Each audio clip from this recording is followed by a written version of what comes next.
44 están ahorita. Vamos a ver la situación de esto. Ok. Esto es lo que estábamos viendo apenas. No sé dónde andan ustedes. Aquí están. Ok, ya los vi. Aquí están. Ok, bueno. Pues entonces vamos a cambiar de diapositiva. Ya se me desaparecieron. A ver, es que.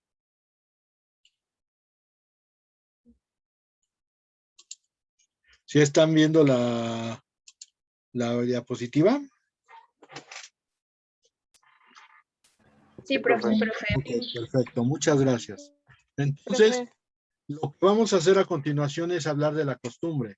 La costumbre ya está establecida por García Maínez como el uso implantado en una colectividad considerado jurídicamente obligatorio. Nosotros seguimos otro concepto que es la repetición de una práctica que es considerada como si fuera de derecho. Técnicamente, en los dos conceptos, lo que estamos hablando de costumbre es que es una práctica reiterada que se considera como si fuera una norma jurídica.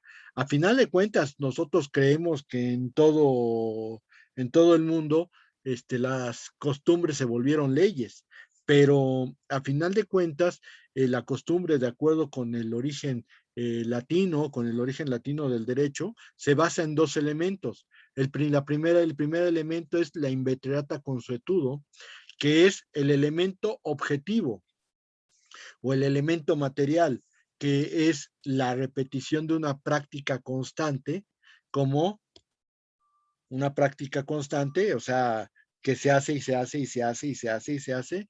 Y el segundo elemento es la opinio juris sive necessitatis, que significa el elemento objetivo, el elemento personal. Es decir, que para las personas es una consideración de que la práctica que se realiza constantemente es algo que viene como si fuera de derecho. Y aquí, pues, podemos hablar infinidad de ideas sobre la costumbre. Por ejemplo, uno de los puntos más interesantes es que la costumbre se considera como no útil principalmente en aspectos civiles, en aspectos constitucionales, donde se dice el cumplimiento de la ley no se puede alegar en contra una costumbre o una práctica en contrario. Sí, pero hay que reconocer que nuestro sistema jurídico, aun cuando no establece o no reconoce a la jurisprudencia como en verdad, a la costumbre como en verdad una fuente jurídica, pues sí la permite porque, por ejemplo, en el ámbito mercantil, las costumbres, la verdad es que sí se vuelven ley. Y técnicamente, como norma supletoria del aspecto mercantil, como dice el Código de Comercio, tenemos los usos y prácticas mercantiles. Ejemplo de una situación así, la podemos poner como ejemplo la siguiente. ¿Alguien ha cambiado un cheque? Y yo. Y un suyo o de otra persona, pero ¿lo ha cambiado? Mío. Ok. Sí. ¿Y qué le piden? Que lo llene por detrás. Bueno, ya que esté al portador, pones los datos de la identificación oficial. Pones Ok. nombre, teléfono, Ajá, domicilio, la ajá. firma y la fecha de ese día. Bueno, eso A me ver, piden en Bancomer. está bien. ¿Usted, Reyes Ponce, que levantó la manita? Sí, igual, profe. Bueno, y ustedes que son abogadas, ¿me pueden decir dónde viene el requisito de que se tenga que presentar una identificación para poder cobrar un cheque? Ya está, Reyes Ponce bajó la mano. Oh, ya puso su cara de sorpresa. ¿Dónde viene? Pues, ¿qué creen? No viene. Estamos hablando técnicamente de una práctica bancaria, de un uso, de una costumbre. Sin embargo, tiene cierto grado de utilidad. Por ejemplo, el hecho de que la situación de pedirles una identificación es que el banco quiere certificar a quién le está pagando el cheque. O sea, para no cometer errores, pues simplemente quiero decirle a la persona de la cuenta de cheques que vino a cobrarlo tal persona, pero yo verifiqué que fuera la persona a la cual venía dirigida el cheque. Aquí, obviamente, sus cheques de Reyes Ponce, de Anel y de Aide, pues estamos hablando de que son cheques personales. Se los entregan a ustedes, no sé, por pago de algo o porque se los debían o algo parecido. Sin embargo, o sea, si yo diera un cheque a una persona y esa persona no puede cobrarlo y le dice a su esposa, toma, y le firma por atrás, cóbralo. ¿De qué estamos hablando? De un endoso. ¿Y ese endoso qué? Ya no se puede, ya no necesitamos nada. Pues fíjense que no, o sea, estamos hablando de que técnicamente el manejo que se hace es para entregarse y tiene que venir, ella, si no tiene su endoso bien, tiene que escribir todo, endoso a favor de Carla Garibay Cavazos, el presente cheque y le viene la firma. Entonces ya con eso es un cheque en propiedad. Y entonces, ¿qué pasa? Ah, bueno, como ya está endosado para Carla Garibay, a ver, que usted es Carla Garibay, sí, présteme una identificación. Ah, sí, cómo no, aquí está. Ah, sí, se identifica con credencial del lector, sí se le puede pagar el cheque. ¿Sí? Entonces, ahí tenemos una situación. ¿Ok? Dice Rayón García, pero si es al portador, esa persona indeterminada. Sí, y aún así, me ha tocado bancos que aunque está el portador, sí te piden una identificación y nada más le ponen ahí quién lo cobró. Nada más. Pero si es al portador, no debería de existir ningún motivo para que no te pagaran el cheque. Pero vuelvo a insistir, alguna vez en algún banco, sí me pidieron, principalmente cuando los cajeros son muy novatos, sí te piden la identificación, porque dicen es que necesito certificar a ver a quién se lo pago. Pero sí, como dice usted, Rayón, pues si es al cheque el portador, pues es en persona indeterminada. Si tú lo pierdes y lo recoge otra persona y lo presenta a cobrar, a ese se le tienen que pagar porque es el portador. Ni modo, ahí sí no hay ni vuelta de hoja. ¿Ok? Bueno, pero entonces ahí tenemos el ejemplo de los dos elementos, inveterata consuetido y opinio juris sive necessitatis. Para muchos este es el elemento material y este es el elemento personal, para otros este es el elemento objetivo y este es el elemento subjetivo. Bueno, como quieran llamarle, porque para esto cada quien te interpreta la costumbre de distintas maneras. Yo lo único que voy a decir es que la costumbre tiene dos características. Ojo, son distintos los elementos de las características. Las características de la costumbre es la generalidad, es decir, que la costumbre debe de ser seguida por un gran número de personas. Y la otra es la flexibilidad, es decir, que la costumbre se va cambiando, se va modificando conforme haya nuevas tendencias o nuevas tecnologías en el tiempo. Y yo se lo voy a poner así. Decía el antiguo Código de Comercio, que yo creo que todavía sigue siendo la misma forma, pero decía el Código de Comercio.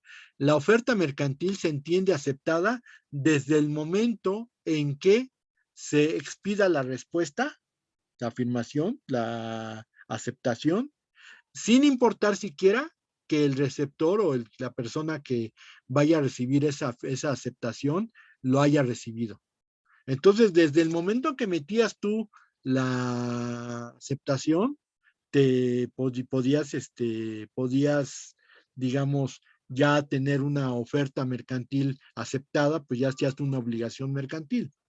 Pero, sin embargo, aquí la situación es que se tiene que aceptar la oferta mercantil de manera escrita.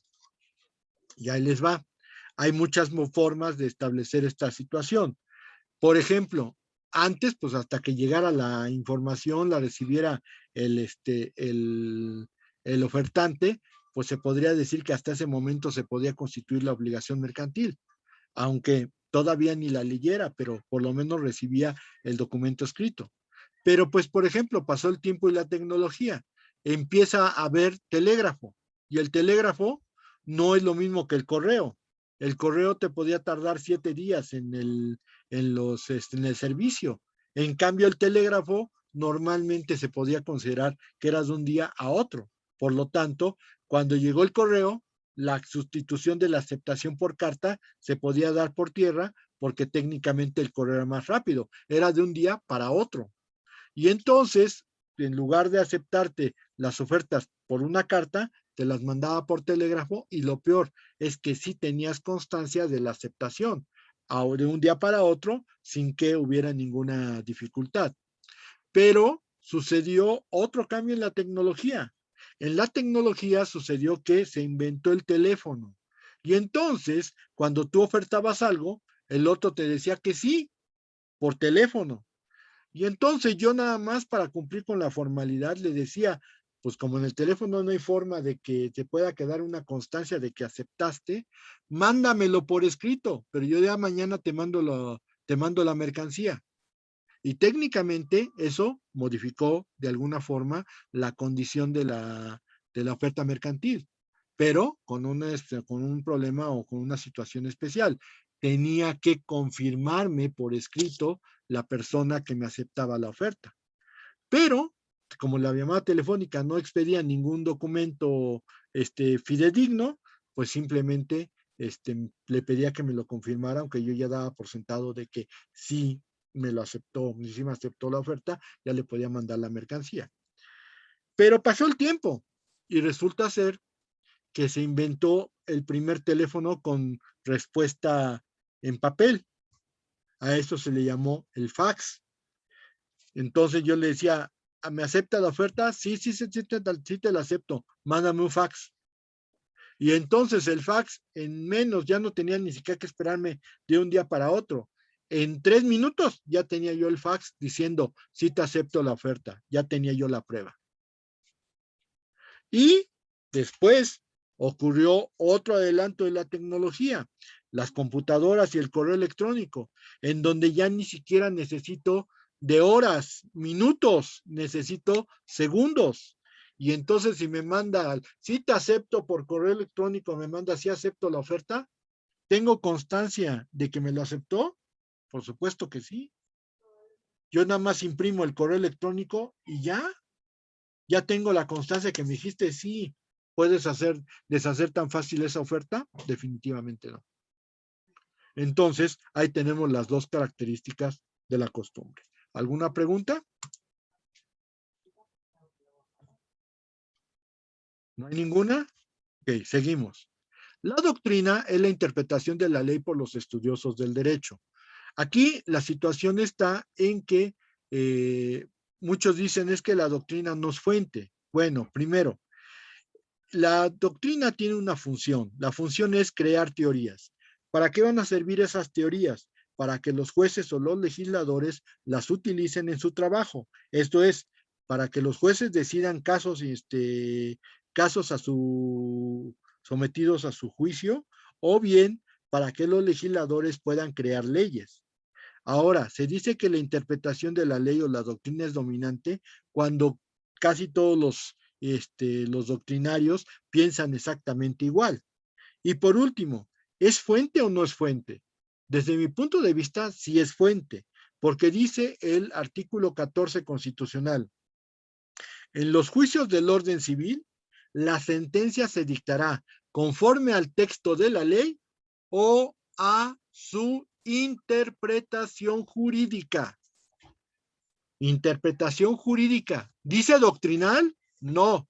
¿Dice jurisprudencial? Tampoco. Dice interpretación jurídica. De tal manera que al no distinguir ninguno de estos dos, pues con todo respeto, la interpretación que expida la doctrina entra como interpretación jurídica y puede ser suficiente para considerarla fuente del derecho y a nivel constitucional.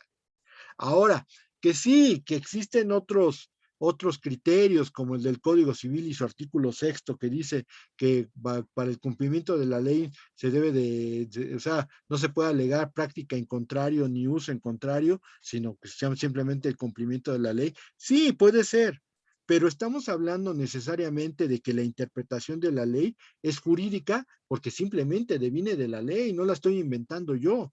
Y por lo tanto, la doctrina también puede ser considerada como una fuente del derecho.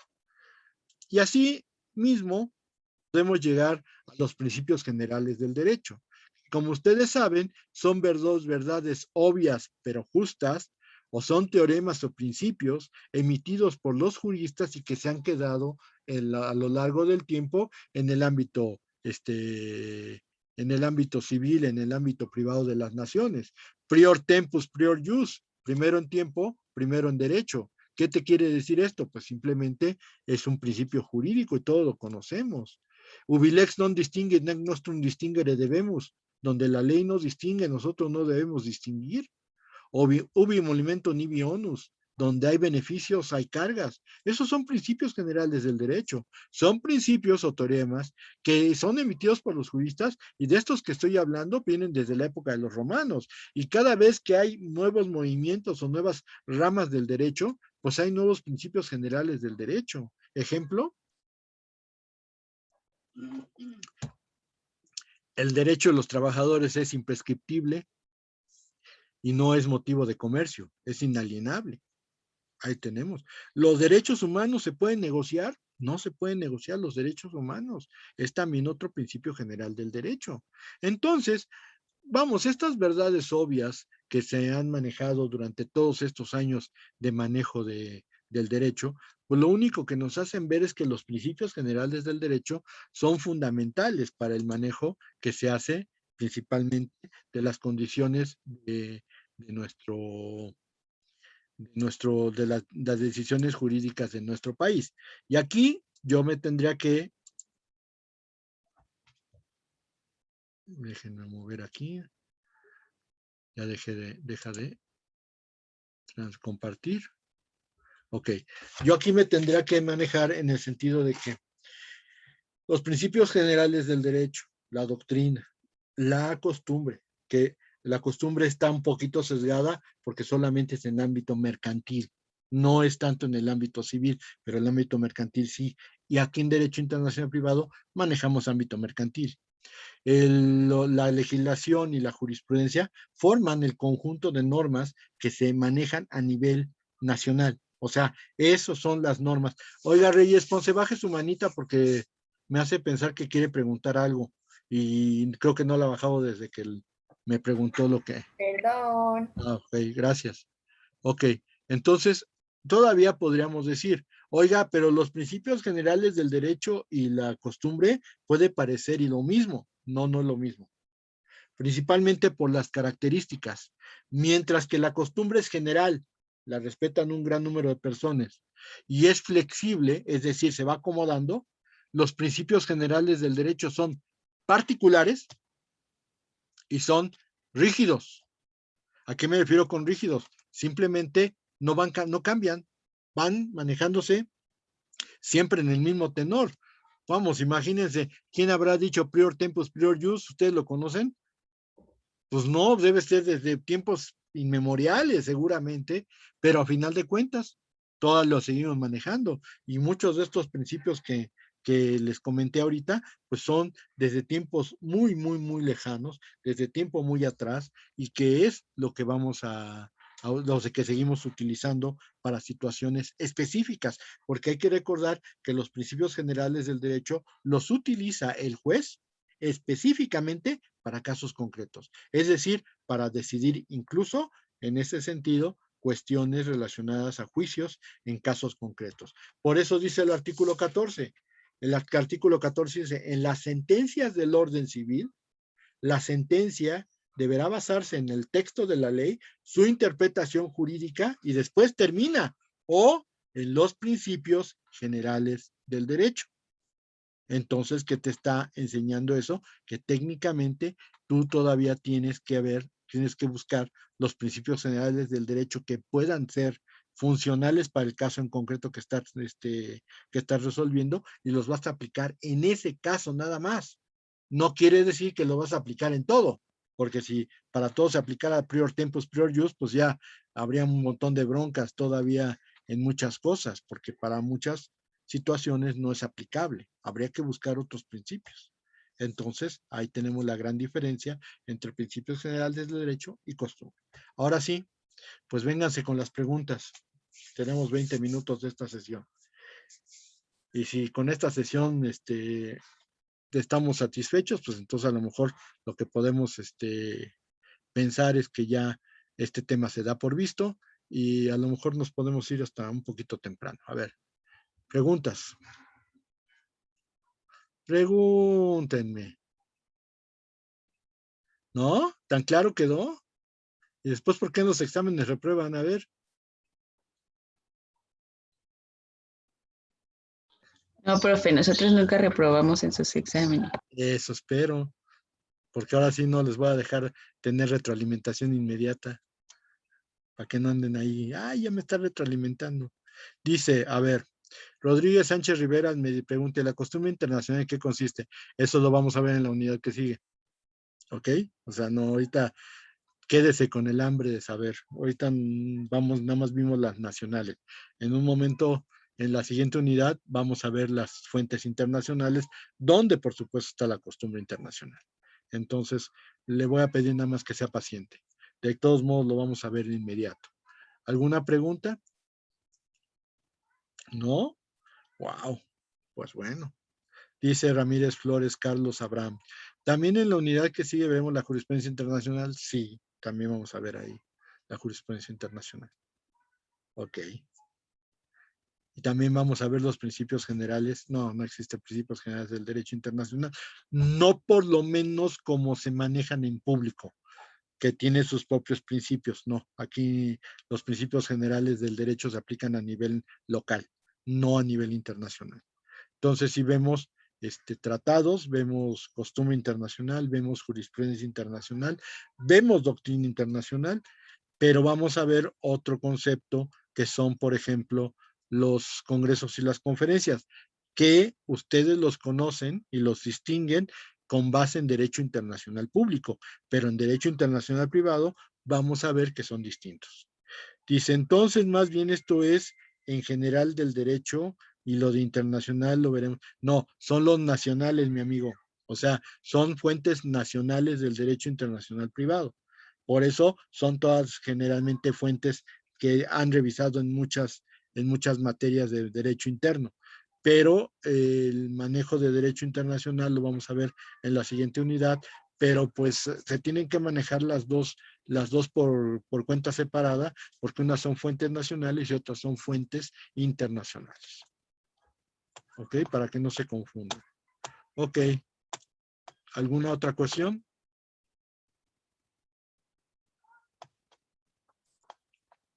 Ya tenemos 15 minutos.